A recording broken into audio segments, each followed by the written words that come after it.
My name is Jenny Jenkins. I'm the chair of the Atkinson Centre, and I'm thrilled to welcome you here today for the launch of the Early Childhood Education Report. Just to give you a snapshot of the Atkinson Centre, we are a centre within OISE and within the University of Toronto, and our mission is about generating high-quality research that will really inform policy and practice for young children. So we believe passionately in changing the world for little kids and how to improve that for children, and that's what motivates us. And we're going to give you an example of that today. I want to welcome the media and just give you an overview of how this press conference is going to unfold. It is being webcast and filmed.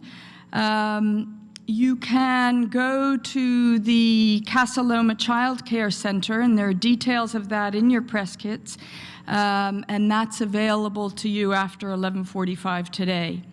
This is the second of the early childhood education reports, and it's made possible because of our funders.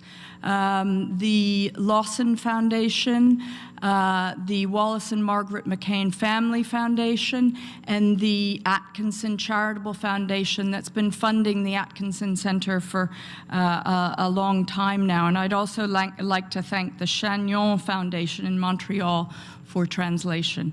So I'm going to hand over to Margaret McCain now, who's going to introduce my colleagues. Thanks very much. Morning, everyone. Thank you, Dr. Jenkins.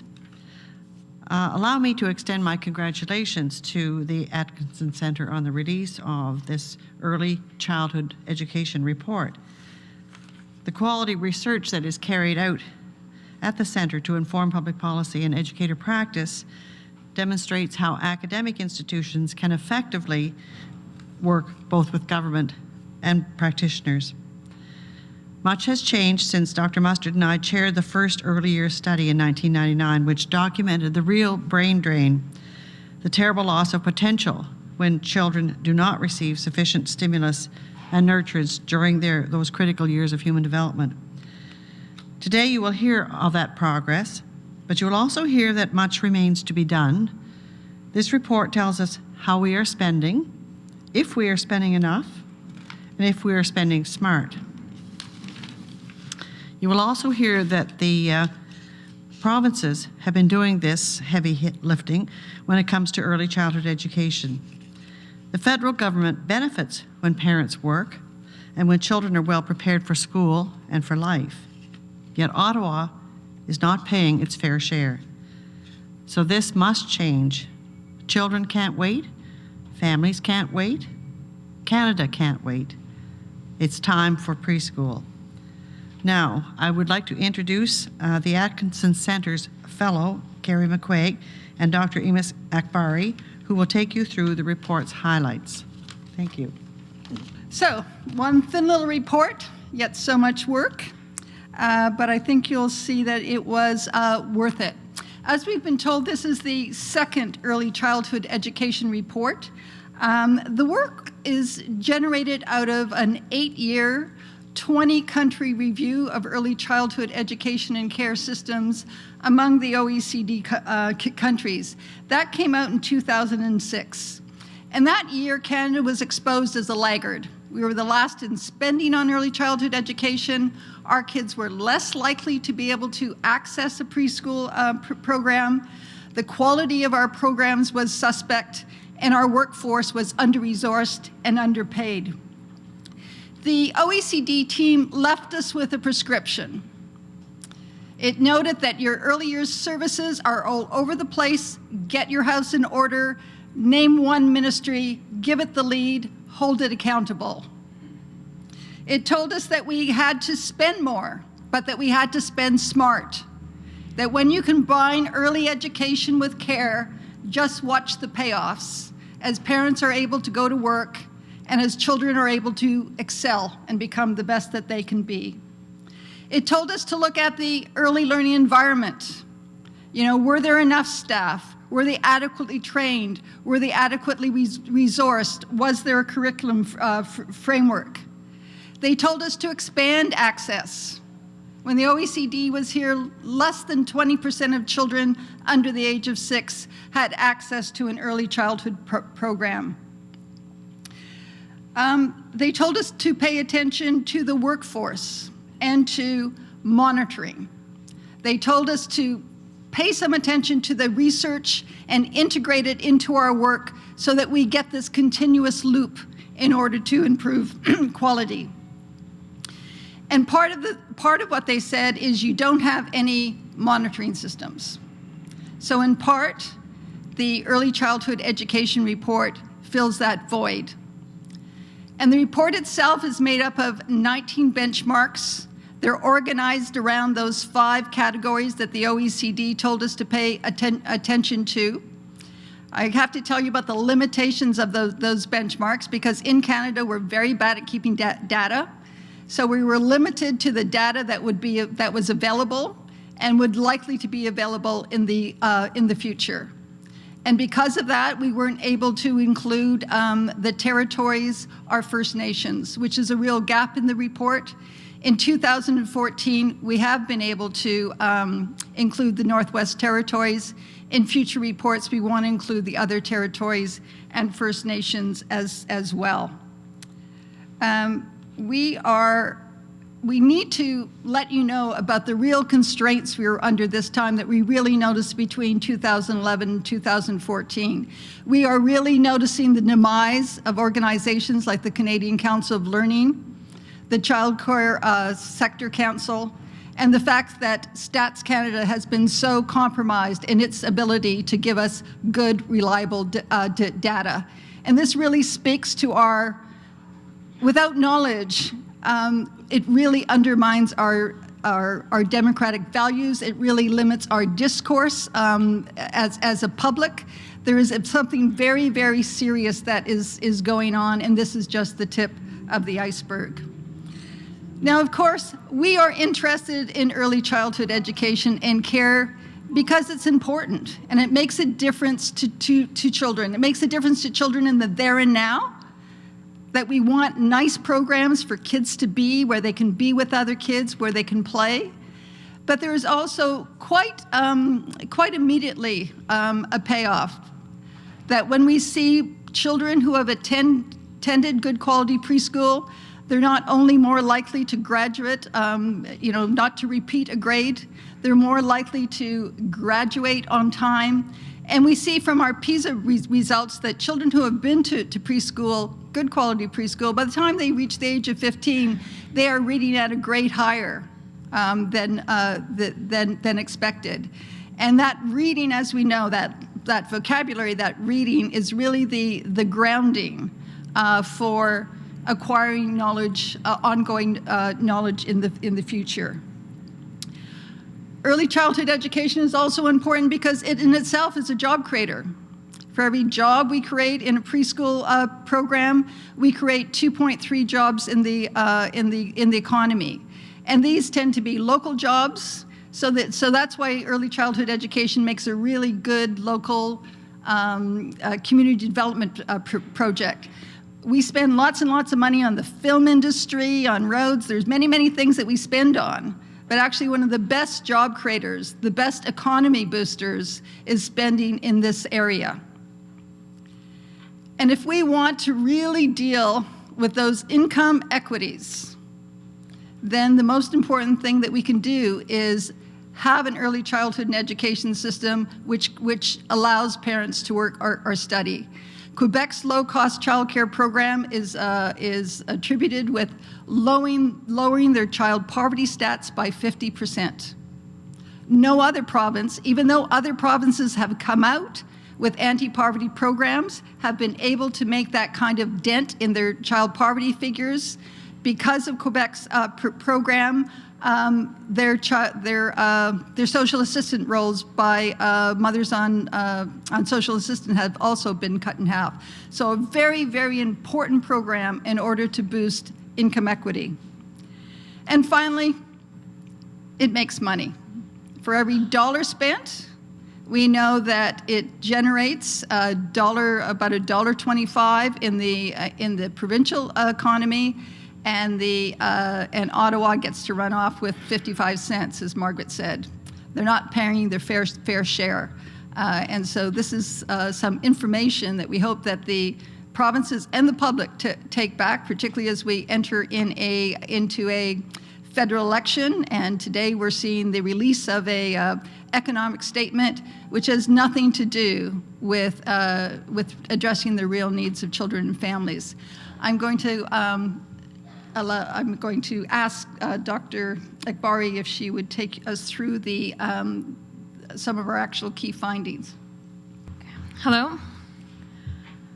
Okay, so across Canada, we have seen that provinces are increasing their spending in early childhood education and care.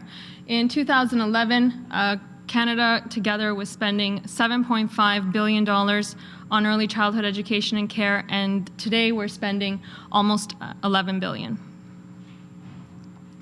Much of this increase that we're seeing is actually driven by two of our most populous provinces, being Quebec and Ontario. And with Ontario, we're almost seeing a double in the investment in early childhood education and care. And they continue to grow with adding 4,000 additional spaces, childcare spaces, a year. Since the OECD's embarrassing expose identifying Canada as an ECE laggard and we're last in spending and last in access, we have seen improvement. Provinces are increasing their spending from in 2006, when the OECD expose occurred, at 0.25% of our gross domestic product.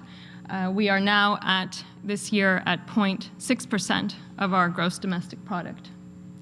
We still have a ways to go to reach the OECD's average at 1.1% GDP, but we are on our way, with the more mature countries in ECE spending as high as 2% of their gross domestic product.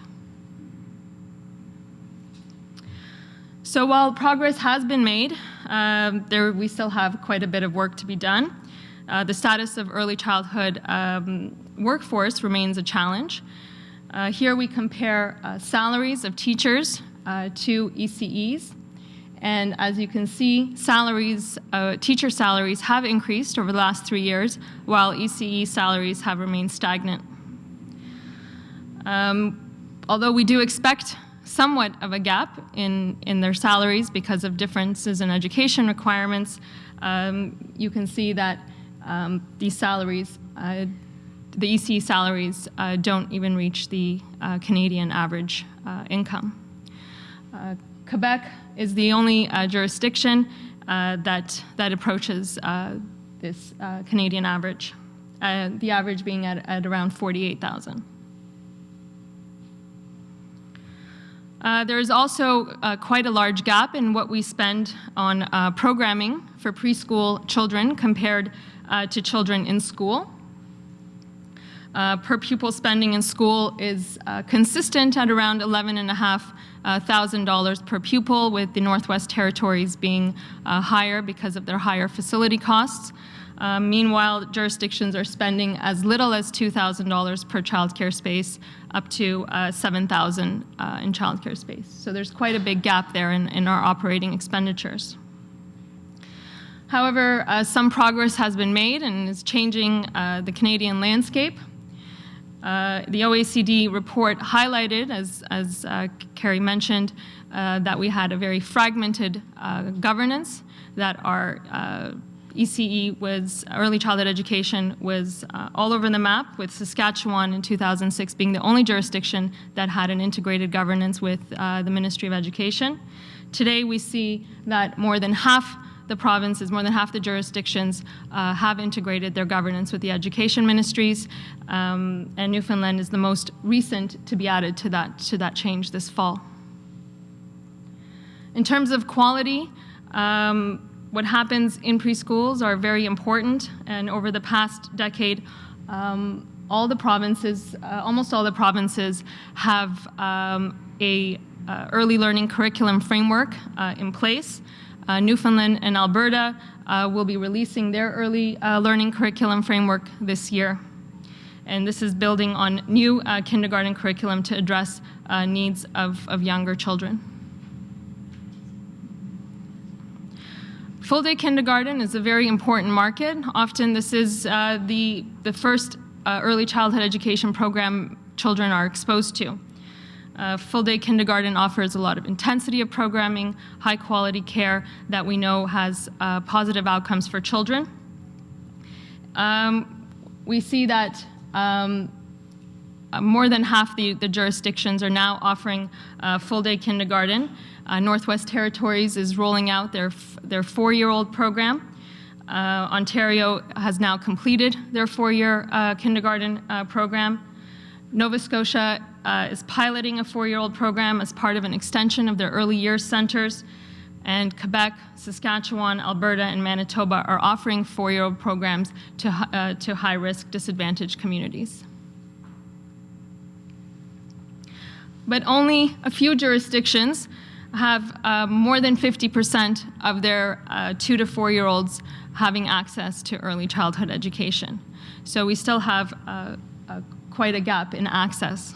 So internationally, there's still work to be done on an international scale. In 2009, only 40% of Canadian children had access, 4-year-olds had access to an early childhood education program. We are now at 58%, so we are moving up the scale on a global comparison. But as you can see, we are still quite away from the OECD average, with the leading countries at 100% access for their 4-year-olds. Trends across the country are promising. These are the results from 2011 from the report on a 15-point scale across the 19 benchmarks that Carrie was discussing. And here are the results for 2014. Some provinces have made modest advancements, while others have leaped forward. Policymakers are making better use of existing infrastructure to help grow educational opportunities for our young children. And this direction points to a better understanding of the needs of young children and their families, as well as the benefits of investing in them. Quebec and PEI are now tied in their investment in early childhood education. And you can see the variation across the country. The fact that no jurisdiction has reached more than 2/3 demonstrates, in general, still an immaturity of the early education system and the need for further investment. So in conclusion, we're seeing promising, if uneven, improvements. We're heading in the right direction with clearly more to do. The provinces have been doing all the heavy lifting, so it's time for the federal government to put in its share. We'd like to thank the foundations that have supported this report. If you want further information, you can go to timeforpreschool.ca or follow us on Twitter at Atkinson. And I'd like to now welcome Marcel Lozier of the Lawson Foundation. Bonjour everyone, good morning. First of all, congratulations, Carrie and Emis, for another wonderful report that I think is going to make a big difference in terms of helping create momentum. We're at the Lawson Foundation, we're very proud to be supporting this work. I'm very pleased to be here for that. I'm also very pleased because the report is, while there's a lot of work to be done, no doubt, it is a story of progress. And I think that's good news. And if we want to create momentum, we have to be talking about that progress, despite the fact that we still have a lot to do. The Lawson Foundation, and I can't take any credit for this because I only arrived a few months ago, but for over 20 years now has been really pushing this idea of early childhood education through research, through policy work, through awareness. Very early on, that was important to them, important to the foundation. There was a sense that this was important for kids, for parents, for women in particular, but for society and for Canada generally. And if that was the case, there's a real need for investment. So what's nice also about the work that's coming out now is that we actually see that the investment, the return on investment is huge. Carrie showed those numbers. Seminal research in Quebec that has come out just relatively recently shows a clear relationship with the participation of women in the workforce because of the child care program. So there's something happening here that I think makes a big difference. And finally, the Lawson Foundation is very supportive of this work because we believe in data, we believe in monitoring, we believe that unless we measure, we won't know where we're going and where we need to be, and this is, I think, is seminal work on that front. So it's all about creating momentum. So thanks again, MS, thanks again to the Atkinson Centre. This is great work, and let's keep on. Thank you.